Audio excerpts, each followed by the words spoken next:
Racist, Karen calls 911 on Malik Carter for shoveling his own driveway. She had no idea what he uncovered. Welcome to Soulful Stories of Four. On a quiet morning in Cedar Hill, a man named Malik Carter did something ordinary. He shoveled snow from his own driveway. But what followed was anything but ordinary. When a suspicious neighbor made a call to 911, she had no idea that Malik wasn't just another face on the block, and that the truth he would uncover would shake the entire neighborhood. What was she really afraid of, and what secret did Malik find buried beneath the surface? Stay with us, because this isn't just a story about snow and suspicion. It's about power prejudice and a reckoning that no one saw coming. It was one of those crisp fall mornings in Cedar Hill, Georgia, where the sun peeks through the trees with a golden light casting long shadows across the quiet street. The air had that chill that made you want to take a deep breath and feel the sharpness in your lungs. For Malik Carter Shack, it was another Saturday morning. He had woken up before the sun and had his cup of coffee while watching the first signs of daylight break through the clouds. It was his ritual, a part of his routine that gave him peace before the rest of the world woke up. Shack's porch had seen better days. Over the years, the wood had warped and cracked under the weight of constant exposure to the elements. He'd been meaning to fix it for a while, but work and life always got in the way. Now with the weather cool and dry, he figured it was the perfect time to replace the old floorboards. So, there he was, dressed in an old hoodie and jeans, working with the precision and patience of someone who knew what it meant to take care of what they had. The sound of his hammer striking the nails echoed through the stillness, mixing with the rustling of leaves in the trees. It was simple work. Nothing fancy, just a man fixing his porch. The neighborhood around him was quiet, mostly suburban homes with trimmed lawns, white picket fences, and the occasional dog barking in the distance. Chuck had lived in this house for years, a small, modest home that had always been a place of comfort, away from the chaos of the world. But today something was different. Across the street through the window of the perfectly manicured home, Tracy Whitman stood out watching. Linda, in her late 40s, was the type of person who thrived on control. She was the real estate agent in town, and everyone knew her as the woman who had a hand in every neighborhood decision. Her sharp features, always impeccably done hair and tailored suits, made her appear like she belonged in a higher social class. She had built her reputation by selling homes to the wealthy, often priding herself on her discriminating taste. Tracy Whitman had lived in Cedar Hill for over a decade, and in all that time she had made herself known as the self-appointed gatekeeper of the neighborhood. She ran the local HOA with an iron fist, ensuring that every house was in tip-top shape, that the lawns were manicured to perfection, and that no one dared to step out of line. People didn't challenge her because they knew what she could do, and she used her influence to make sure she stayed at the top of the social ladder. This morning, however, Tracy Whitman had nothing better to do than appear through the blinds of her large bay window, watching Malik Carter Shack work on his porch. She squinted, studying the scene with suspicion. The sound of the hammer was something she could ignore, but it was the sight of Shack, his worn clothes, the methodical way he worked his presence in the neighborhood that bothered her. Tracy Whitman had always believed in maintaining a certain standard in Cedar Hill, and Shack in her mind didn't quite fit that standard. She didn't know why exactly, but there was something about him that irked her. Maybe it was the way he always kept to himself, never really interacting with anyone. Maybe it was his quiet confidence, the way he seemed content despite his modest lifestyle. Or maybe it was the way she thought he didn't belong in a neighborhood like this, a neighborhood she worked hard to build up. After a moment of intense observation, Tracy Whitman reached for her phone, her fingers dialing 911 with a swift precision that reflected her belief in the importance of order. 911. "What's your emergency?" the voice on the other end asked. "Us, yes." Tracy Whitman said, her voice sharp and authoritative. "There's a man across the street working on a porch, but I'm not sure if he belongs there. He's been out there all morning, and he looks like he might be a squatter." The dispatcher responded in a calm, practiced tone. "Can you tell me where this is happening, Cedar Hill on Oak Street, right across from me?" Linda's eyes never left Shaq as she spoke. "He doesn't belong here." "Sir, I'm just concerned that something's not right." The dispatcher paused, taking down the details. "We'll send an officer to check it out." Thank you for your call." Tracy Whitman hung up her eyes, still fixed on Shaq. She couldn't help but feel a sense of satisfaction, as if she had done something right for the neighborhood. She had no proof, but her gut told her something was off. She didn't like the idea of someone who didn't belong, someone like Shaq, being so close. The whole scene just didn't sit well with her. Within minutes, 2 squad cars pulled up on Oak Street, their sirens silent but flashing. Officer Brent Lawson, a tall man with a square jaw and a no-nonsense attitude, stepped out of one car. Officer Ramirez, shorter and more lean, followed behind him. Both of them glanced around before they made their way toward Shaq's house. Shaq, who had been focused on his task, didn't notice the officers at first. He was bent down replacing the last of the boards, his mind calm and focused. But when he heard the crunch of footsteps on the gravel, he stood up and turned around. The officers were already walking toward him, their presence undeniable. Officer Brent Lawson's eyes scanned the area, while Officer Kevin tran-focused on Shaq. There was no warm greeting. No. "Hey, how's it going?" Instead, the questions came quickly, with an edge of suspicion in their voices. "What are you doing here?" Officer Doy asked, his arms crossed over his chest. Shaq, taken aback by the sudden confrontation, stood up straight and wiped his hands on his jeans. "I live here, just fixing my porch." Officer Brent Lawson raised an eyebrow, clearly skeptical. "You live here, huh? Do you have any proof of that?" Shaq, feeling the sting of humiliation creeping in, nodded toward the front door. "My name's on the deed. I can show you." But the officers didn't seem interested in hearing that.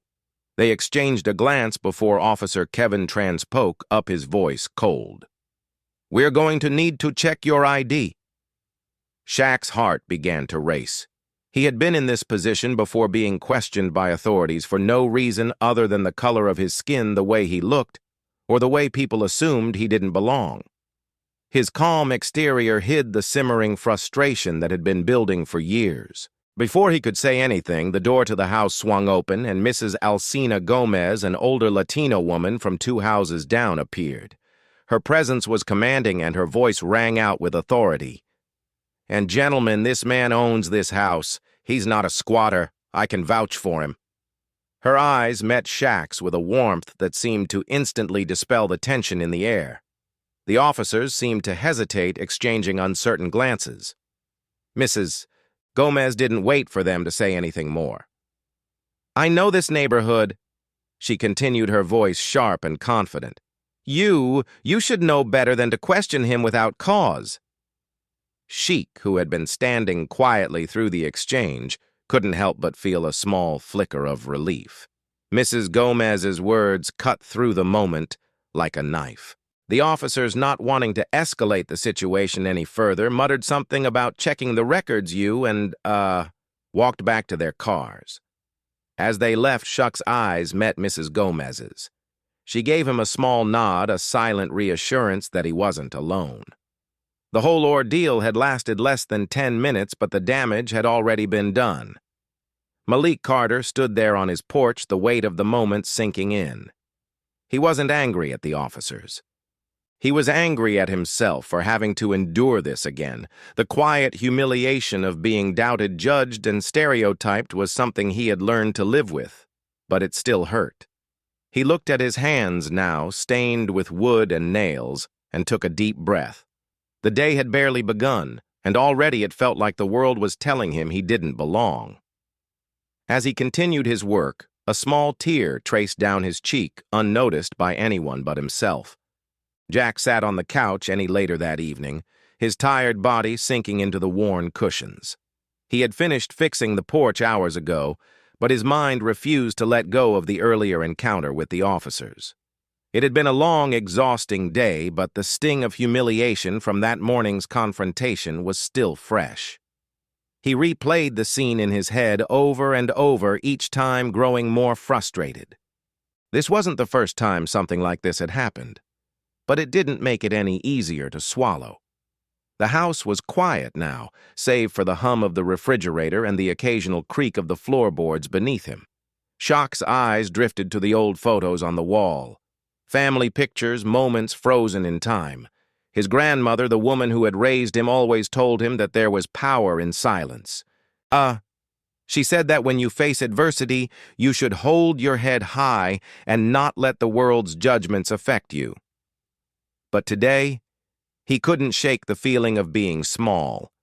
The officers had treated him like a criminal, their questions sharp, their eyes judgmental. It didn't matter that he owned the house, that he had every right to be there. To them, he was just another man of color who didn't belong in a neighborhood like Cedar Hill. The doorbell rang, pulling him from his thoughts. Malik Carter hesitated for a moment, unsure of who it could be at this hour. He hadn't expected any visitors. The neighborhood was quiet after dark, and most people kept to themselves. Still, he stood up, wiped his hands on his jeans, and walked toward the door. When he opened it, he found himself face to face with Officer Brent Lawson and Officer Kevin Tranagane. Their presence sent a wave of frustration over him, but he tried to keep his composure. "We need to talk," Officer Brent Lawson said, his voice colder than before. Shaq's mind raced. "About what, We're following up on the call from earlier today." Officer Kevin Tranagane, his tone more matter-of-fact.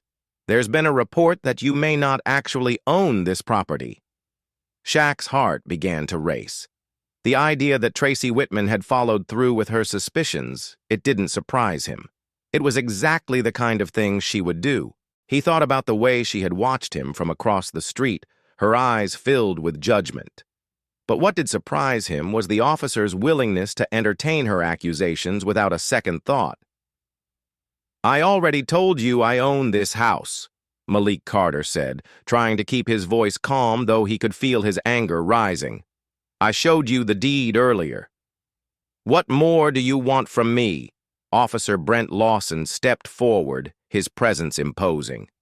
"We need to see more proof. We can't just take your word for it." Shaq's fists clenched at his sides. "I don't have to prove anything to you. You've already checked the records. I'm not going to stand here and keep explaining myself." The officers didn't back down. Officer Kevin spoke up again, his eyes scanning the house behind Shaq. We're just doing our job. Now, if you can't provide the documentation, we'll have to take further steps." Malik Carter could feel the tension building in the air. He had been through situations like this before, too many times to count. There was always a reason, an excuse, a justification for why people of color were treated differently. It wasn't just about the porch or the neighborhood. It was about something much bigger than that. It was about power control and the way society had been structured to make sure certain people stayed in their place. Without thinking, Malik Carter stepped back inside and slammed the door shut. He heard the officers' voices muffled through the door, demanding that he open up. But Malik Carter wasn't ready to face them again. Not yet. Not until he had a plan. He walked over to the kitchen counter, grabbed his phone, and dialed the number of his old friend, Jamal Price. Jamal Price had worked in law for years, and Malik Carter trusted him more than anyone else. He knew Jamal Price would have advice for him, especially when it came to dealing with situations like this. The phone rang twice before Jamal Price picked up. "Yo, Shaq. What's up?" "I need help." Malik Carter set his voice tight. "The cops are here again. They're saying I don't own my house. They're trying to make me prove it again." Jamal Price let out a low whistle. "Man, that's messed up. I'm sorry to hear that. You know how these things go. People get scared when they see someone who doesn't fit their idea of what belongs. But you don't have to deal with that alone." Malik Carter sighed in relief. "I don't know what to do. They just came to my door demanding more proof. I gave them the deed this morning, and now they want more." Jamal Price paused for a moment before responding. Shaq, you need to keep your cool. Don't let them intimidate you. If they don't have a warrant, they can't just barge in. You have rights. And if this keeps happening, you can file this. I had a formal complaint. This isn't the first time, right? Malik Carter could feel the anger bubbling up inside him. No, it's not the first time, but this is different. This isn't just some random situation. This is about something bigger. It's about how I'm seen, how people like me are always treated like we don't belong. Yeah, I get it. Jamal Price said, his voice full of empathy. It's racism, man. It's always been there, and it's not just going to go away overnight. But you don't have to fight this alone. I'll help you. First things first, don't let them pressure you into anything. You don't owe them any more explanations. You've already shown them the deed. That's enough. Malik Carter nodded. Even though Jamal Price couldn't see him, he knew his friend was right. He couldn't let them push him around, but that didn't mean he wasn't scared. What if things escalated? What if the officers decided to make a bigger deal out of it than it needed to be? What if they took things further, forced him to leave? Or worse? I appreciate it. Jamal Price, Malik. Carter said, trying to steady his breath. I'll keep you updated. Do that, and remember, don't back down. You've got this. Malik Carter hung up the phone and walked back to the door, his mind racing. He couldn't let this continue. He needed to stand up for himself, for his rights, and for the life he had worked so hard to build. No more running. No more pretending like he wasn't worthy of the space he occupied. As he stood there, the officers' voices grew louder, still demanding that he come out and speak with them.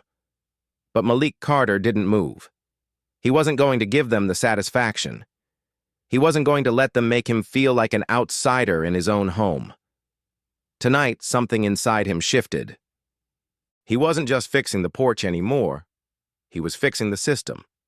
And, it was about time that someone stood up and said, enough was enough. The night stretched on, and the tension that hung in the air was almost tangible. Malik Carter sat back down on his couch, his mind racing through a series of thoughts. The officers had left eventually, but they hadn't given up. They had left, but they would be back. He had no doubt about that. If Linda's call to 911 had set a dangerous precedent, and now it seemed like everything about his life would be questioned. His every move would be scrutinized by people who had no idea who he was, what he'd been through, or what he'd worked for. Shock's mind kept wandering back to the encounter with the officers, the way their eyes had scrutinized him. It wasn't just about him fixing his porch. It was about everything he represented. The fear in their eyes when they saw him. The assumption that he didn't belong. The way Tracy Whitman had called the cops without a second thought. To her, and now to the officers, Malik Carter was just another person who didn't have the right to exist in a neighborhood like Cedar Hill. It made his blood boil. This wasn't the first time. He'd been judged because of the way he looked for as long as he could remember. Whether it was during his school years or at jobs he'd worked before, people like him were never seen as good enough. He'd worked harder than anyone he knew just to earn a modicum of respect. But it felt like every step forward was followed by 2 steps back. But as the hours passed, the anger began to turn into something else, a resolve. He was done being passive. He couldn't just sit back and let this happen. He needed to take control, take action, and show everyone that he wouldn't be intimidated by their baseless assumptions. His phone buzzed on the table, snapping him from his thoughts. He glanced at the screen. It was a text from Mrs. Elsa Gomez. Her name was one he hadn't expected to see, but at the same time, she was the one person he hadn't expected to show up. That Morta, I just wanted to check on you. I saw what happened earlier, and I want you to know that I have your back. You're not alone in this. Malik Carter stared at a text for a moment, feeling a surge of gratitude.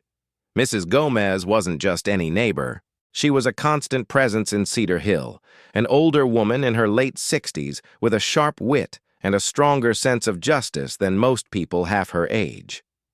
She'd been living in the neighborhood for decades, and she had earned the respect of everyone who knew her. He quickly typed a reply. Thanks, Mrs. Gomez. I really appreciate it. Her reply came almost instantly. Meet me tomorrow morning, 9:00 a.m. at my house. We'll talk about what happened. Malik Carter put down his phone and rubbed his face, feeling a weight lift off his shoulders. It felt good to know that someone was on his side. As he thought about the encounter with the cops, his mind returned to Mrs. Gomez's words. She hadn't just stood up for him during the confrontation. She had spoken with the authority of someone who had seen it all before. In a way, she had done more than just defend him. She had taken charge of the situation, showing the officers that they were not going to get away with treating him like an outsider. The next morning, Malik Carter found himself walking up the familiar path to Mrs. Gomez's home. Her house was modest, nestled between two larger homes, but it had a warmth about it that made it stand out. Mrs. Gomez had always kept her lawn tidy, her flowers blooming vibrantly throughout the spring and summer. The house was well maintained, but there was no pretension about it. It was a home, not a showcase. Malik Carter knocked on the door, his nerves still simmering beneath the surface. He wasn't sure what to expect from this meeting, but he knew it had to be important. After a few moments, the door swung open, and there stood Mrs. Gomez in her usual attire, a faded floral dress and a cardigan that had seen better days. She smiled warmly as she greeted him. "Come on in, Shaq. I'm glad you could make it, or you." The inside of the house smelled like fresh coffee and the faint scent of lavender. Mrs. Gomez led him to the living room, where a small round table sat in the center, paper strewn about in organized chaos. She gestured for him to take a seat, and then she sat across from him, folding her hands on the table. "Let's get to the point." Mrs. Gomez began, her tone direct. "I've lived in this neighborhood for over 30 years, and I've seen my fair share of things, but what happened yesterday, that wasn't just about you. That was about all of us." Malik Carter nodded, his hands resting on his knees. "I don't understand. I've lived here for years. I've never had a problem like this before. Why would they do that?" Mrs. Gomez leaned back, her eyes thoughtful. "You're asking the wrong question, Shaq. It's not about why they're doing this. It's about what they're doing. Tracy Whitman doesn't like the idea of people like you coming into her neighborhood and taking up space. She doesn't like seeing someone who doesn't fit her version of what's acceptable. This isn't just about you fixing a porch. It's about her wanting to control who belongs here." Shaq's chest tightened as he listened. He had known there were whispers around the neighborhood people who assumed he didn't fit in. But hearing it put so bluntly made it feel real, like something he couldn't ignore anymore.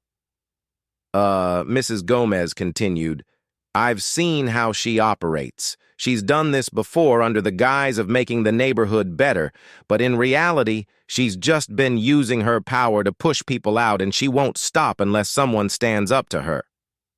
Malik Carter looked down at the table, his hands now gripping the edge tightly. "But what can I do? I'm just one person. She's got the HOA, the cops, and all the power in the world. I'm just a guy trying to fix his porch." "You're more than that, Shaq," Mrs. Gomez said firmly. "You have a voice, and when you speak, people will listen. You just have to be brave enough to speak the truth. It's not easy, but it's necessary." Malik Carter swallowed hard, feeling the weight of her words sink in. "I don't know if I can do this alone." You won't be alone," Mrs. Gomez replied, her eyes steady and unwavering. "I'll be with you. We'll make sure this doesn't go unnoticed. And once people see the truth, they'll have no choice but to act." For the first time since the incident, Malik Carter felt a spark of hope. Mrs. Gomez wasn't just offering him sympathy, she was offering him a way out of this mess. She was giving him a chance to fight back, to take control of the situation. He nodded slowly, a sense of purpose settling over him. "Okay, let's do it, Mrs." Gomez smiled, a glint of determination in her eyes. "That's the spirit. We're going to fix this together." The next few days felt like an eternity. Shaq's mind had been consumed by the events of that morning, and the conversations with the police and Tracy Whitman continued to replay in his head. He had lived with the sting of discrimination for as long as he could remember, but this latest encounter, being humiliated in front of his neighbors, having his very presence questioned, felt different. This wasn't just a passing moment of frustration. It was a boiling point. Malik Carter wasn't a man given to dramatic displays of emotion. He had always been calm, collected, and controlled. His grandmother had taught him that maintaining his composure in the face of adversity was a sign of strength. She had been right.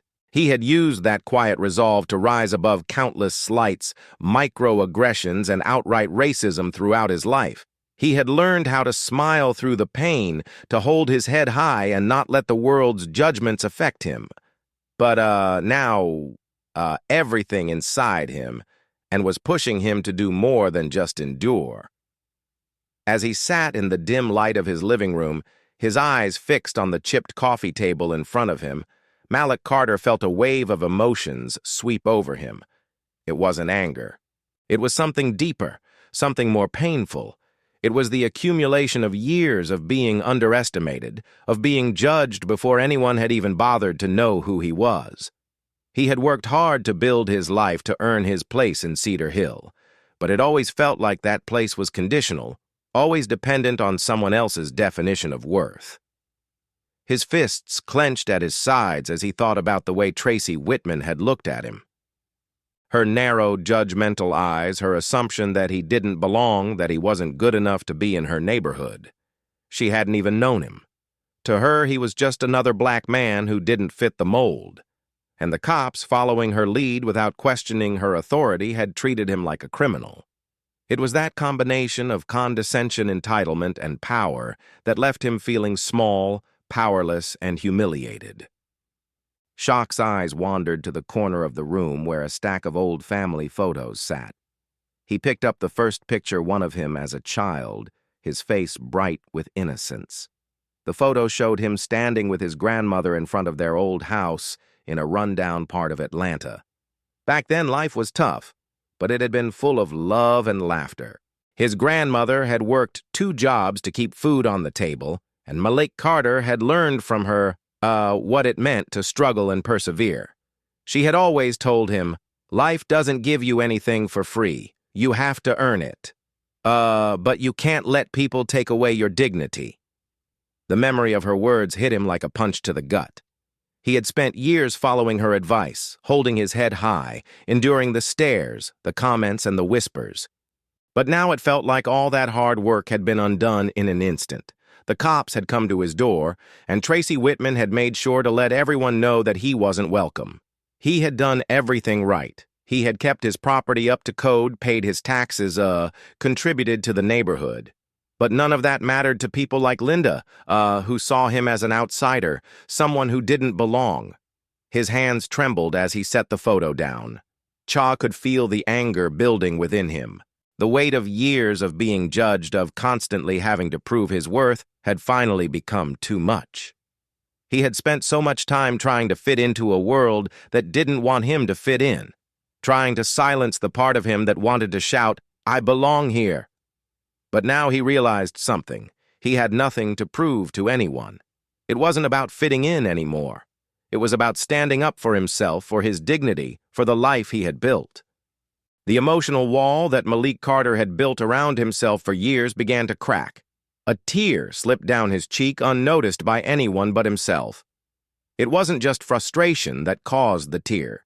It was the overwhelming realization that no matter how hard he worked, how much he accomplished, or the world would always see him as less than. He had spent his entire life trying to fit into a world that wasn't made for him, but now he was done trying to please people who would never see him as equal.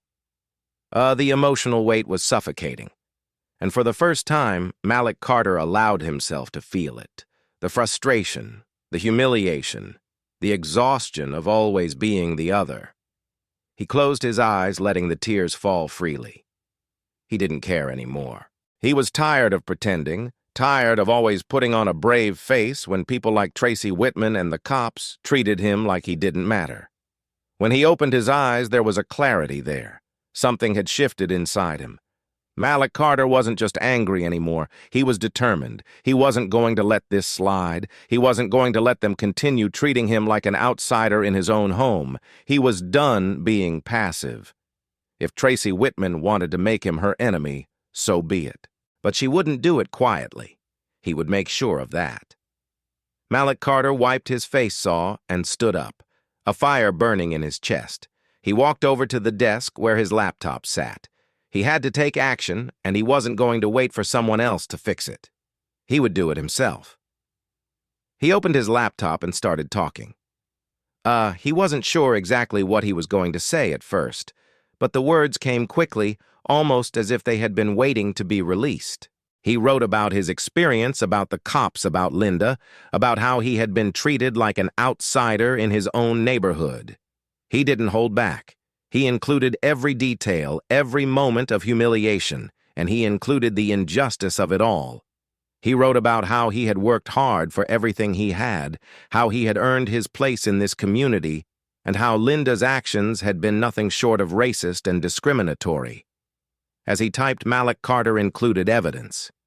He found public records of Linda's previous complaints about undesirable residents, her history of using her position in the HOA to manipulate and intimidate people she didn't like. He gathered screenshots of the incident with the police capturing the aggressive questioning, the lack of respect. He wanted everyone to see what had really happened to understand the truth. When he finished, his shack took a deep breath and hit send. He posted the story online, attaching the documents and screenshots to support everything he had said. It wasn't a rant. It was a story, a powerful story, his story. It felt liberating. He'd finally stopped letting the world tell him who he was. He was going to make sure everyone knew the truth, and he wasn't going to stop until Tracy Whitman and anyone like her had to face the consequences of their actions. As Malik Carter sat back in his chair, he realized something. This wasn't just about him anymore. It was about every person who had been underestimated, judged, or pushed aside. His story wasn't just his. It was theirs, too. The world needed to hear it. The days following the incident with the police were a blur of thoughts, frustration, and a deep simmering determination that refused to go away. Malik Carter felt as if he had woken up to a new reality, one where he could no longer pretend that everything was fine. The emotions he had bottled up for so long, the anger, the hurt, the resentment had finally found an outlet. Now they burned inside him, pushing him to do something he had never done before. Dig deeper. After posting his story online, Malik Carter had hoped that his message would resonate. He wanted people to understand the injustice of the situation, to see the blatant racism and prejudice that Tracy Whitman had displayed, and to know how the police had blindly followed her lead. But Malik Carter knew that the fight wasn't over yet. Posting his story was just the beginning. To truly hold Tracy Whitman accountable, he needed more than just words. He needed proof. Concrete evidence that Tracy Whitman wasn't just an overzealous HOA leader, but a person with a history of discrimination, a pattern of behavior that others needed to see. He didn't waste any time. Noon. Early the next morning, after a restless night, Malik Carter got to work. The first thing he did was go back online, combing through public records and local databases for any mention of Tracy Whitman Farnsworth. He didn't know exactly what he was looking for, but he had a hunch that he would find something. People like Tracy Whitman didn't just operate in isolation. Their actions were often recorded, documented in some way, and Malik Carter was going to find it. It didn't take long before he found the first clue. It was a series of complaints filed with the local HOA written by residents who had had their run-ins with Linda. Some of the complaints were mild concerns about the appearance of Holmes requests for stricter enforcement of neighborhood rules. But as Malik Carter read through the documents, his eyes narrowed. One particular complaint stood out. A couple had moved into a house just down the street a few years ago. The husband was a black man and the wife was white. The complaint written by Tracy Whitman herself accused them of not properly maintaining their lawn, but the language was telling. Beneath the surface, there were subtle coded phrases that suggested something deeper. We need to keep the neighborhood looking nice for families. I'm concerned about the direction that says area is heading. Shaq's stomach churned. He knew what Tracy Whitman was doing. She wasn't just concerned about the lawn. She was concerned about the people living there. People who didn't look like her. He dug deeper into the records, pulling up more complaints, more patterns, and it was always the same. Subtle hints, coded language, a belief that certain people didn't belong in Cedar Hill. Tracy Whitman Farnsworth's carefully crafted image of a neighborhood advocate was starting to crack. Malik Carter wasn't done yet. He needed more. He began searching through legal databases, looking for any signs of lawsuits or settlements that might be tied to Linda's actions. After several hours of digging, he found it. There it was, an old lawsuit that Tracy Whitman had been involved in a settlement from over 5 years ago. The case was a housing discrimination lawsuit filed against her by a local family who had been trying to rent an apartment she managed. The family had claimed that Tracy Whitman had refused to rent to them because of their race. And after a lengthy investigation, the case had been settled out of court with a small financial payout to the family. Malik Carter leaned back in his chair, his eyes scanning the details of the case. It wasn't a surprise, but it was still infuriating. Tracy Whitman had been involved in a legal settlement for discriminatory practices, and now she was doing the same thing to him. Malik Carter felt his pulse quicken as he made note of every detail. This was the ammunition he needed. With this evidence, he could not only expose Linda's behavior to the community, but also hold her accountable for the way she had used her position of power to intimidate and discriminate against people like him. As Shaw dug through more records, his mind raced. He could feel the weight of this evidence in his hands. Tracy Whitman wasn't just a random neighborhood busybody. She was a woman with a history of racism and discrimination. A woman who had used her power to push people like him out of the places they were supposed to feel safe. The more he uncovered, the more he realized that this wasn't just a small issue. It was a systemic problem that needed to be addressed. It's the idea of confronting Tracy Whitman directly still made him nervous, but he knew he couldn't let this go. He had to take action. Malik Carter knew that he couldn't do it alone. He had Mrs. Gomez as a support, but he needed to go beyond that. He needed to get the truth out to the community. He began drafting his next post, one that would pull together everything he had learned, the records, the lawsuit, the complaints, and the patterns of behavior that had been buried for far too long. As he typed, his fingers moved with a sense of urgency. He wasn't just telling his story anymore. He was exposing Tracy Whitman for who she really was. And he wasn't going to stop until everyone saw the truth. The truth is, Tracy Whitman doesn't care about this neighborhood. She doesn't care about the people who live here. She cares about controlling who belongs and who doesn't. She's used her position of power to discriminate against people based on their race, their background, and their very existence. And she's done it for years. Malik Carter paused for a moment, his mind racing as he thought about the ramifications of what he was about to do. This post would change everything. It would put Tracy Whitman on blast in front of the entire community, of forcing people to confront the ugliness that had been hiding beneath the surface. It wasn't going to be easy. But Malik Carter didn't care anymore. He had been silent for too long, letting people like Tracy Whitman get away with their actions.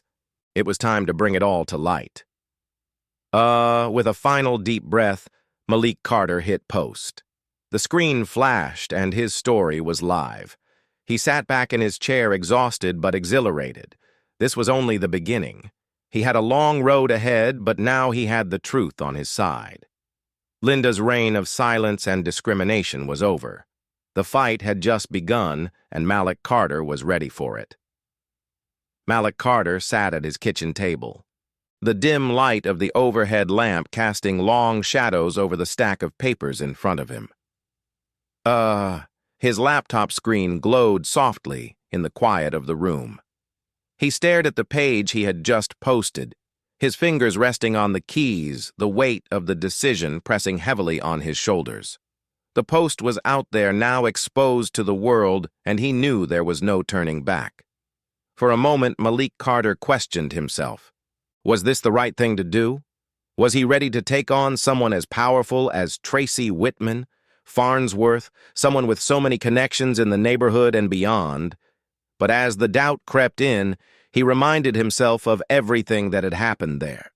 The way Tracy Whitman had treated him, the way the police had humiliated him, and the countless other instances of discrimination he had endured and in his life, this wasn't just about him anymore. It was about everyone who had been subjected to Linda's prejudices, everyone who had been quietly oppressed and silenced. It was about taking a stand. His phone buzzed on the table. He picked it up, his heart pounding. It was a notification from the local community page on Facebook. He opened the app and saw that his post had already been shared dozens of times. The comments were flooding in a mix of reactions, some supportive, others skeptical, and some outright hostile. Shaq's thumb hovered over the screen as he scrolled through the comments. A few of his neighbors had already chimed in, expressing their shock and disbelief. He could feel the pressure building as he read their words. They were all asking questions. Some wanted more proof, others wanted to know what they could do. Some were defending Tracy Whitman at dismissing his claims as nothing more than an angry rant. But it was the comments from people who had experienced similar situations that made Shaq's stomach tighten with a mix of dread and hope. I've lived here for years and I've been harassed by Linda too. She once gave me a citation for having weed in my garden. I'm white, but I can't imagine how she's treated others. I can't believe this is happening in my neighborhood. I've had similar run-ins with Tracy Whitman and the HOA. It's time someone exposed this. Shaq's eyes lingered on the comment, his fingers typing a quick response before he could second-guess himself. Thank you for speaking up. It's time we hold people like Tracy Whitman accountable for their actions. We can't let this kind of behavior continue in our community. A wave of relief washed over him as he hit send. For the first time in a long while, Malik Carter felt like he wasn't fighting alone. His story had struck a chord with people, and now they were ready to back him up. But not everyone was on his side. As the post continued to gain traction, the tide of public opinion began to shift. The more people shared his story, the more Linda's defenders came out of the woodwork. A few of them tried to discredit Shaq, calling him bitter or accusing him of fabricating the entire situation.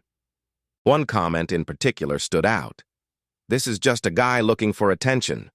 You're trying to ruin Linda's career over a misunderstanding. Get over it.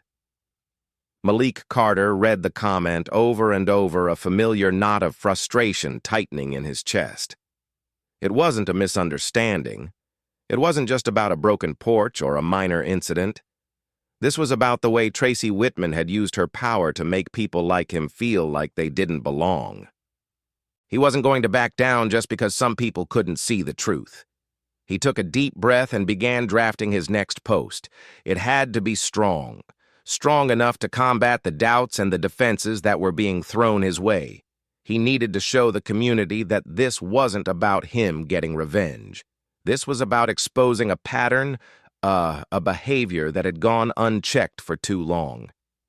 Malik Carter wrote with the clarity of someone who had reached the end of his rope. This isn't just about me. This is about all of us. It's about the people who have been silenced and pushed aside by those in power. Tracy Whitman Farnsworth's behavior isn't a misunderstanding. It's a pattern of discrimination that has been going on for years, and it's time we stop letting it happen. If you've been affected by our actions, it's time to speak up. I'm not doing this for attention. I'm doing this because enough is enough. We deserve better than this. He hit post again, the words out in the world beyond his control now. Shock sat back in his chair, staring at the screen as the comments began to pour in again. This time the tone was different. More people were speaking out. More people were sharing their own experiences. Some had been harassed by the HOA. Others had been subtly ostracized by Tracy Whitman and her allies. She realized that this wasn't just a few isolated incidents. It was a pattern, and now that it was out in the open, the community couldn't ignore it any longer. She didn't know how the story would end. He didn't know if Tracy Whitman would ever face real consequences for her actions, or if this would blow over as another scandal that people would forget about in a few weeks. But he did know one thing. He had done what he set out to do. He had given people a platform to share their stories. He had given them a voice. And for the first time in a long time, Malik Carter didn't feel so alone. Later that evening, there was a knock at his door. Malik Carter froze for a moment, his heart racing. Was it the cops again, Linda? He opened the door cautiously, his hand hovering near the door knob. Standing there was Mrs. Elcina Gomez, her face warm but serious. Shaq, I've been reading everything. You did the right thing. This is bigger than just you. We've got people talking now, people who've been too afraid to speak up. It's time for a change. Malik Carter felt a wave of gratitude wash over him. Thank you, Mrs. Gomez. I couldn't have done it without your support.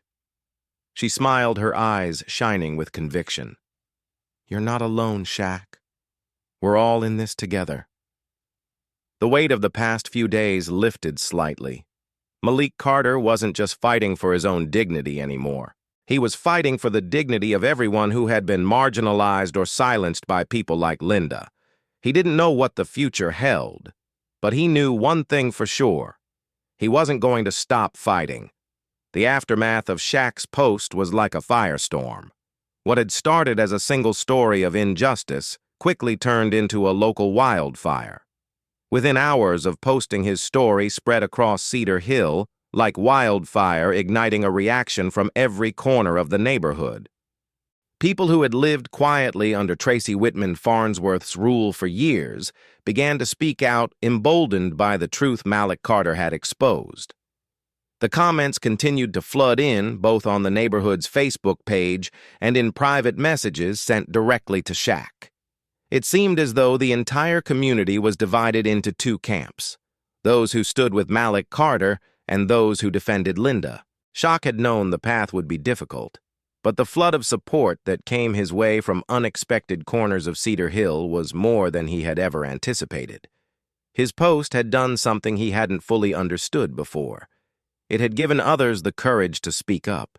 People who had lived in the neighborhood for decades, quietly enduring Linda's micromanagement and subtle bigotry, were now breaking their silence. The first wave of support came from people who had experienced firsthand to the kind of subtle prejudice Malik Carter had faced. One commenter wrote, "I've lived across the street from Tracy Whitman for 15 years, and every time a black family moves in, she starts making noise. At first I thought it was just me being sensitive. But now I see it. She's done this for years.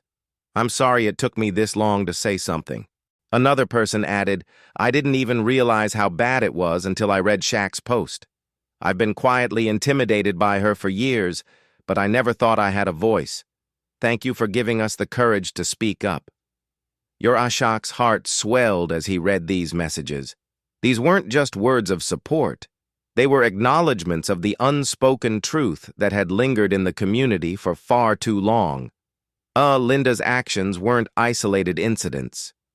They were part of a long-standing pattern of exclusion, a history of people being pushed to the margins because they didn't fit into Linda's narrow definition of who should be part of Cedar Hill. And now, people were beginning to see that they had been complicit by staying silent. But it wasn't just the people who had been directly affected by Linda's behavior who spoke up. Even those who hadn't experienced her discrimination personally felt a sense of outrage. A local teacher, Mrs. Thompson, wrote, "I've known Tracy Whitman for years, and while I've never been in the crosshairs of her prejudices, I've seen how she operates. I always thought it was just her being her. But after seeing what Malik Carter posted, I can't just sit back and ignore it anymore." Another comment from a neighbor read, "This is not the Cedar Hill I want to be part of. I've seen Tracy Whitman wield her power like a weapon, and it's time to take a stand." Malik Carter felt like the floodgates had opened. The more people shared their own experiences, the more Linda's carefully constructed image of the perfect neighborhood leader began to crumble. People were sharing their stories sometimes in the comments of his post, sometimes in private messages. They described how Tracy Whitman had used her position in the HOA to harass people she didn't like, how she'd pressured local businesses to refuse service to families she deemed undesirable, and how she had manipulated every situation to maintain her control over the community. One story in particular stuck with Shaq. A woman named Karen had shared how Tracy Whitman had once pressured her to sell her house to a developer because Tracy Whitman didn't like the type of people Karen was renting to. McCarran's tenants were young professionals, a mix of races, and Tracy Whitman had made it clear that she didn't want them in the neighborhood. Karen had stood up to Tracy Whitman at the time, but it had cost her. The harassment had intensified, and she was forced to move to avoid further conflict. Karen had stayed silent for years, but now seeing Shaq's post, she found her voice. "I didn't know how to fight back then," Karen wrote. "But I do now. Linda's power was only possible because we let her have it. It's time to take it away." Malik Carter sat back feeling a mix of awe and disbelief. This wasn't just his fight anymore. The entire neighborhood was coming together, and their collective voices were becoming louder than Linda's. As the stories accumulated, it became clear that Linda's grip on Cedar Hill had been built on a foundation of fear, intimidation, and racism. For too long, people had been too scared to speak up, too worried about the repercussions of standing up to her. But now, with the truth exposed, they had nothing left to lose. It wasn't just individuals sharing their stories. Groups were organizing. A petition to remove Tracy Whitman from the HOA quickly gained traction with hundreds of signatures from people who had grown tired of her oppressive tactics. The petition didn't just focus on the issues with Shaq. It brought to light Linda's entire history of discrimination, from her treatment of renters to her refusal to allow families of color to integrate into the neighborhood.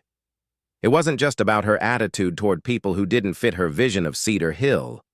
It was about the larger systemic issues that she had helped perpetuate. From her control over neighborhood decisions to the way she manipulated local businesses and organizations, Malik Carter felt a strange mix of relief and anxiety as he watched the petition spread. This was what he had wanted to expose Tracy Whitman for what she truly was. But it was also becoming something bigger than he had anticipated. People weren't just upset about one incident. They were upset about the years of injustice that had been quietly ignored. The community was finally coming together to hold Tracy Whitman accountable for everything she had done. Despite the overwhelming support, there were still people who stood by Linda, people who refused to believe that she could be the person Malik Carter had exposed. They continued to comment on the post, dismissing the allegations, calling Malik Carter a troublemaker. Some even suggested that he was using the incident as an excuse to stir the pot. But for every one of those voices, there were 10 more who stood up in solidarity, who were finally ready to confront the truth. Malik Carter felt a surge of hope as he watched the tides shift. The fight wasn't over, but for the first time it felt like the balance of power was starting to tip in his favor. The community was no longer afraid to speak out. Linda's power was slowly being stripped away piece by piece as people realized that they didn't have to be afraid of her anymore. As the days passed, Malik Carter could see the change. People were no longer tiptoeing around Tracy Whitman or staying silent out of fear. They were speaking up, sharing their experiences, and demanding change. Cedar Hill was waking up, and the silence that had allowed Tracy Whitman to thrive for so long was beginning to crack. For the first time in a long time, Malik Carter felt like he was part of something bigger than himself. He wasn't just fighting for his own dignity anymore. He was fighting for the dignity of an entire community that had been marginalized for too long. The road ahead would still be difficult, but with every voice that joined the movement, Malik Carter knew they were getting closer to the change they all desperately needed. The tension in Cedar Hill had reached a boiling point. What started as a simple post had evolved into a full-scale battle, and with sides being drawn and opinions splintering down the middle, Tracy Whitman Farnsworth's reputation was in tatters, and the truth Malik Carter had so fearlessly exposed had taken on a life of its own. The neighborhood had come alive with conversations, some in support of Shaq, others defending Linda. But everyone was talking. The issue had become the talk of Cedar Hill, and Tracy Whitman knew it. She could feel the walls closing in. Tracy Whitman had always prided herself on being in control. Her power had been built on the illusion that she was the gatekeeper of Cedar Hill, the one who decided who belonged and who didn't. She had manipulated that power for years, pushing people like Malik Carter to the margins quietly, using her influence to shape the community in her image. But now, with the weight of the truth bearing down on her, Tracy Whitman felt helpless. The very things she had spent so long trying to control were slipping out of her grasp. It was on a quiet Tuesday afternoon, the day after the petition to remove her from the HOA had reached over 1,000 signatures, that Tracy Whitman finally made a decision. Her phone rang and she glanced at the screen. It was one of the local real estate agents who had worked with her for years. The conversation was brief, and when she hung up, she felt a chill run through her body. Her real estate license was under investigation. Her once sparkling career was unraveling. It wasn't just the HOA anymore. Tracy Whitman had built her identity on her ability to sell homes, to be the one people turned to when they needed advice on Cedar Hill. She had convinced herself that she was untouchable. Now, as the walls began to collapse around her, she realized just how wrong she had been. Tracy Whitman paced around her kitchen, her mind racing. She had been caught, but there was still one thing she could control, one thing she could try to salvage. She knew that Chuck had made the first move, but she hadn't expected the flood of support he would. But now she was desperate, and desperation had a way of driving people to make decisions they otherwise wouldn't. Without thinking too much, she grabbed her purse and keys slipped on her jacket and headed out the door. She had one thing on her mind, going to Shaq's house to apologize. Shaka was in the middle of his usual evening routine, sitting at the kitchen table with a cup of coffee and scrolling through the latest updates on his social media posts. His phone buzzed again, and he glanced at the screen to see a text message from Mrs. Dolores Reyes. "She's coming to apologize. She's bringing a pie." Malik Carter frowned. He had expected something like this, but it didn't make it any easier to deal with. He had spent days sharing his story, gathering support, and uncovering the truth. Now Tracy Whitman wanted to come to his house with a pie and apologize, as though that would somehow erase the damage she had caused. He couldn't shake the feeling that this wasn't about making amends, it was about saving face. Minutes later, there was a knock at the door. Malik Carter stood up, his heartbeat quickening. He wasn't sure what to expect, but he knew this wasn't going to be an easy conversation. He took a deep breath. Ari walked to the door and opened it. Standing in front of him was Linda, her face pale, intense eyes downcast, as she nervously clutched a store-bought apple pie in her hands, the very picture of someone trying to make up for a crime with an offering, a symbol of forced civility. For a moment, neither of them spoke. She looked at the pie, then at Linda's eyes, searching for any sign of sincerity. She didn't look like someone who was truly remorseful. She looked like someone who was trying to salvage whatever was left of her reputation. Someone who thought a quick apology would make everything go away. Tracy Whitman spoke, her voice shaky. "Shaq, I just want to say that I'm sorry for what happened. I've been under a lot of stress lately, and I didn't mean for things to go this far." She held out the pie, her fingers trembling slightly. "I brought this to show I'm truly sorry. I know it doesn't fix anything, but, I hope it can be a step toward making things right." Malik Carter stood there for a moment, his expression unreadable. The silence between them felt thick, almost suffocating. He hadn't expected This hadn't expected Tracy Whitman to come to him pie in hand trying to smooth over the damage. He had anticipated a more aggressive response, maybe even more denials. But this felt like a weak attempt to erase the consequences of her actions with a gesture that felt hollow. "You think this is going to make things right?" Shaq's voice was calm, but there was a sharpness to it that made Tracy Whitman flinch.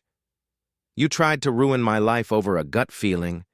You called the cops on me for doing something I have every right to do, and now you think a pie is going to fix it." Tracy Whitman swallowed, her eyes welling up with tears. She had been so sure of herself, so confident that she could control everything. But now, in the face of the truth, she was realizing just how much she had lost.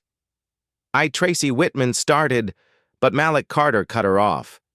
"No, you don't get to apologize just because you're losing your grip, on everything," he said, his tone unwavering. "This wasn't about stress or misunderstanding. This is who you are. You used your position to intimidate and manipulate people. You created a climate of fear in this neighborhood, and now that it's unraveling, you want to apologize like everything's fine?" Linda's face turned a deep shade of red as she fought back tears. She had no response, no defense. Everything Malik Carter was saying was true. She had tried to control the narrative for years, but now it was slipping away from her. She realized in that moment that the apology wasn't for him. It was for her. Malik Carter took a step back, his gaze softening ever so slightly. "I don't need your apology, Linda. Not like this. You don't get to erase what you've done with a gesture like this. But I will say one thing. You should be ashamed of yourself." Tracy Whitman nodded, tears finally spilling down her face. I am ashamed, and I will accept whatever happens next. I've hurt people, and I can't undo that." Malik Carter closed the door softly, not saying another word. He didn't need to hear any more. The damage had been done, and the truth had come out. He wasn't going to let Tracy Whitman off the hook with a half-hearted apology. But as the door clicked shut, a sense of finality settled in. Tracy Whitman had been forced to confront the consequences of her actions, and that for Shaq was all that mattered. Tracy Whitman sat alone in her pristine living room, the soft hum of the refrigerator the only sound that filled the otherwise silent house. The events of the past few days weighed heavily on her shoulders, and she could no longer escape the reality that had crept up on her. The phone calls had stopped coming. The invitations from old colleagues had dried up, and Cedar Hill's HOA meetings had become tense and uncomfortable. She had gone from being a pillar of the community to a pariah, despised, ridiculed, and utterly alone. It had been a week since Malik Carter posted his story, and in that time, everything she had built her reputation on had come crashing down. The petition to remove her from the HOA had gained momentum faster than she could have imagined. And now it wasn't just residents who were rallying against her. It was the very institution she had once relied on. Her colleagues in real estate had quietly distanced themselves. The company she worked for had launched an internal review, and the local news had picked up the story, putting her under a harsh spotlight. It seemed as though everyone in Cedar Hill had come to the same conclusion. Tracy Whitman was no longer a trusted leader in the community. It wasn't just about the HOA anymore. It wasn't even about the confrontation with Shaq. It was about the years of manipulation, the subtle but unmistakable racism that had seeped into her every action, and the way she had used her power to push people out. Malik Carter had exposed her for what she was, and now the community was waking up to the truth. Tracy Whitman had no way of pretending anymore. She couldn't hide behind her polished smile, her carefully curated image of the perfect neighborhood gatekeeper. The world was seeing her for who she truly was, and they didn't like what they saw. In the days following Shaq's post, Tracy Whitman had tried to regain control as she always did. She showed up at HOA meetings trying to argue her case to present herself as a victim of misunderstanding. She even went to Shaq's house with a pie, offering an apology that felt more like a calculated move than an expression of genuine remorse. But no one was buying it anymore. The damage had been done, and Tracy Whitman could no longer charm her way out of this one. Her phone rang, breaking her from her thoughts. She glanced at the screen. It was her boss from the real estate agency. She answered quickly, trying to sound composed, despite the knot in her stomach. "Linda, we need to talk." Her boss's voice was cold, distant. "I've received several complaints about your behavior both professionally and personally. We're launching a full investigation into your actions. Until then, your real estate license is suspended, effective immediately." Linda's heart sank. Her stomach twisted into a knot as she tried to hold back the tears. "What? You can't. This is absurd.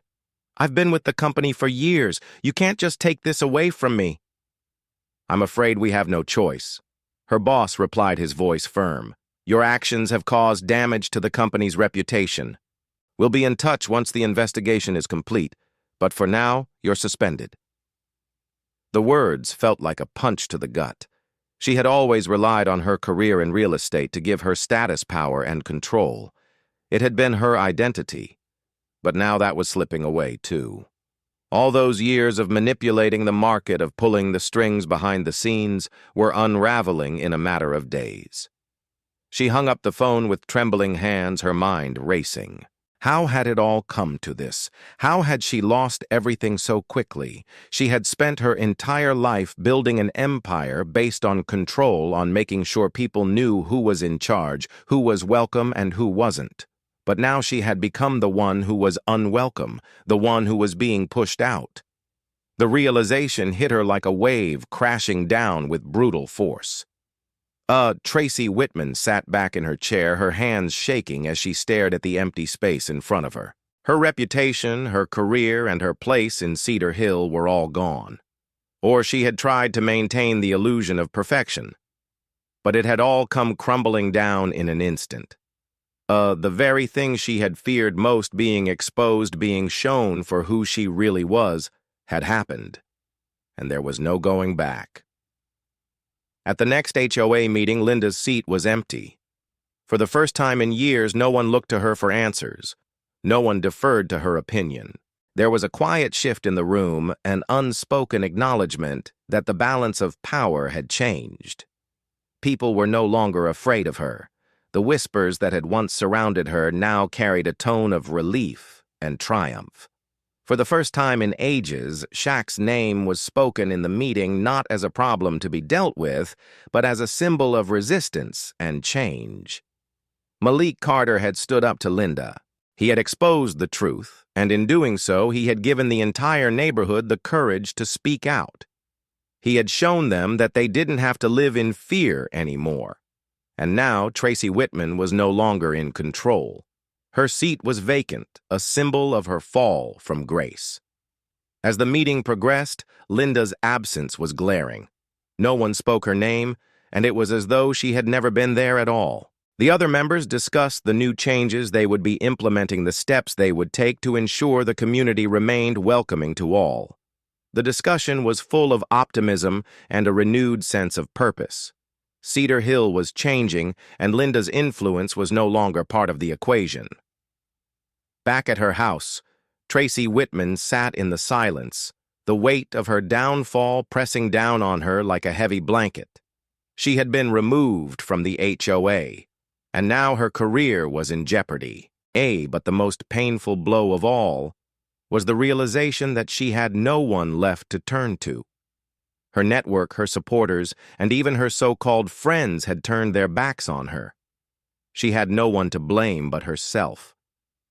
In the midst of her despair, she thought back to Shaq's words, the words that had cut through her carefully constructed facade. "You tried to ruin my life over a gut feeling. That's not stress. That's who you are." Those words echoed in her mind, and she knew they were true. She had tried to control everything to make everyone fit into her narrow view of the world. And in the end, it was that very need for control that had destroyed her.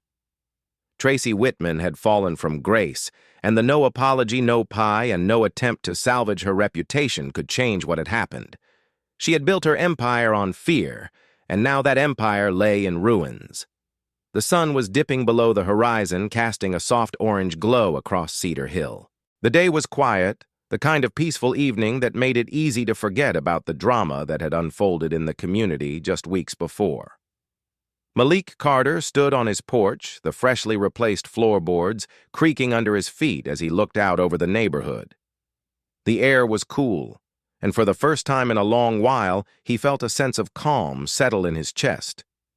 The weight of the past few weeks hadn't quite disappeared, but the fight had shifted in a way that gave him hope. The battle was far from over, but Malik Carter had won more than just a public victory. He had stood up against injustice and had made his voice heard in a way that, no one in Cedar Hill could ignore. And more importantly, he had given others the courage to speak out. The neighborhood that had once whispered about discrimination behind closed doors was now speaking openly, confronting the truth and demanding change. As Malik Carter looked out at the familiar homes that lined the street, that his thoughts drifted back to everything that had led him here. The day he had stood on his porch, fixing the floorboards, unaware that his quiet morning would turn into a battle that would change everything. The officers who had shown up at his door, the humiliation he had felt, and the anger that had slowly built up inside him. That anger, which could have consumed him, had become the fuel for a movement that had brought the community together united by the common goal of truth and justice. He thought about Mrs. Dolores Reyes, the woman who had stood by his side from the very beginning. Her words had resonated with him from the moment she'd come to his defense. One voice ain't loud, but it's powerful when it tells the truth. She had been right. At first, Malik Carter had felt alone in his fight. He had been up against a powerful woman in the neighborhood, someone who had always been above reproach. But when he had found the courage to speak out, others had followed. His voice had become the spark that ignited a fire, and now the flames of change were spreading across Cedar Hill. The neighborhood wasn't the same anymore. Tracy Whitman was no longer the figurehead of the HOA, no longer the one who controlled the narrative. The petition to remove her had succeeded, and the whispers of discontent that had once been murmurs were now clear, resounding declarations. The truth had a way of doing that. It brought people together, empowered them to fight back against the things that had held them down for so long. And for shock, the most powerful part of it all was that the people who had once feared Tracy Whitman were now standing up, demanding respect, and demanding a community where everyone could belong. His thoughts were interrupted by a soft wave from across the street. It was Mrs. Gomez, standing on her porch with a bright smile on her face. "Oh." Malik Carter smiled back and raised his hand in greeting. The woman had become more than just an ally. She had become a symbol of resilience, of standing up in the face of adversity. It was her support that had helped him find the strength to keep going even when it felt like the world was against him. As Mrs. Gomez waved again, she called out, "Shaq, I brought you some fresh lemonade. Come on over. I've been waiting for you to sit down and relax for once." Malik Carter chuckled softly, shaking his head. "You're relentless, aren't you?" Mrs. Gomez smiled, her eyes twinkling with humor. Someone has to make sure you take a break.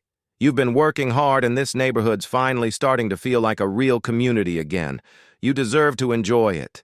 Malik Carter walked across the street, his footsteps light. It had been a long road, but sitting down for a quiet conversation with Mrs. Gomez felt like the perfect way to cap off the journey. They sat on our porch, sipping lemonade and talking about the future of Cedar Hill. There was still work to be done. There were people who still needed to be heard, and there were changes that needed to be made to ensure that the mistakes of the past were not repeated. But for the first time in a long while, the future felt bright. "I've been thinking," Mrs. Gomez said after a few moments of comfortable silence, "about what you did, about how you stood up for yourself. You know, it wasn't just about you. It was about all of us. You didn't just expose Linda. You showed the whole neighborhood that they have the power to stand up too." She took a sip of his lemonade, his gaze drifting to the street. "I didn't think it would get this big. At first, it was just me trying to fix my porch and not get treated like an outsider. But then, when people started speaking up, I realized how much we all have in common. We've all been affected by the same things, and the only way to change it is to speak out. Mrs. Gomez nodded, her expression thoughtful. You're right. But you know not everyone can do what you did. Not everyone has the courage to stand up in the face of all that. But what you did, it inspired others to find their voice too. And that's how real change happens. Malik Carter smiled, a sense of pride swelling in his chest. I guess I never realized how powerful one voice could be. Don't sell yourself short, Mrs. Gomez replied. One voice is powerful, but a whole community behind it is unstoppable. As they continued to talk, Malik Carter felt a deep sense of satisfaction. He had faced challenges that seemed insurmountable, had confronted an enemy who seemed invincible, and yet here he was, surrounded by people who cared in a neighborhood that was finally starting to heal. The fight wasn't over. There were still battles to be fought, and there were still changes to be made. But for the first time, Malik Carter felt like he was on the winning side. The evening wore on, and the soft hum of the neighborhood returned.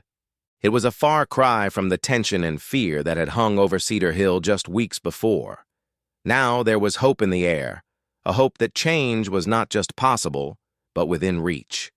As the sun finally set, casting the last light of the day across the streets of Cedar Hill, Malik Carter took a deep breath. He had fought for something greater than himself, and in doing so, he had found a community ready to stand with him. And that, in the end, was more powerful than any victory he could have imagined. One voice ain't loud, but it's powerful when it tells the truth, Mrs. Gomez had said, and Malik Carter knew in his heart that she was right. The truth had set them free, and it was a freedom they would never take for granted. And so what began as an ordinary morning turned into a powerful moment of reckoning, not just for Malik Carter, but for an entire community. Malik didn't fight back with anger. He stood his ground with truth. In a world where silence often protects the powerful, his voice, clear, calm, and unwavering, sparked a conversation that could no longer be ignored. This isn't just a story about a driveway or a single act of prejudice. It's about what happens when good people stop staying quiet, when we demand better from our neighbors, our leaders, and even from ourselves. But now we turn to you, our Soulful Stories of Four family. What would you have done if you were in Malik's shoes, or in Linda's? Do you think communities can truly change? Or are some people just too set in their ways? Drop your thoughts in the comments, we're listening. And if this story moved, challenged you, or opened your eyes, please like, share, and subscribe. Your support helps us bring more truth-telling, soul-stirring stories to light. Because one voice may not be loud, but together we are powerful. Stay strong, stay kind, and stay soulful.